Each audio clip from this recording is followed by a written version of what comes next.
Case number 11. A pregnant woman with sickle cell disease is being monitored closely.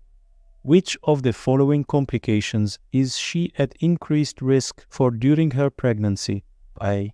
Eclampsia. B. Preeclampsia. C. Gestational diabetes. D. Placenta previa.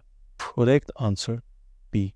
Women with sickle cell disease are at increased risk for several complications during pregnancy, including preeclampsia. Preeclampsia is a condition characterized by high blood pressure and often proteinuria. It can lead to serious, potentially fatal complications for both mother and baby. The pathophysiology of increased preeclampsia risk in sickle cell disease is not fully understood, but is thought to be related to endothelial dysfunction, inflammation, and hypercoagulability associated with sickle cell disease.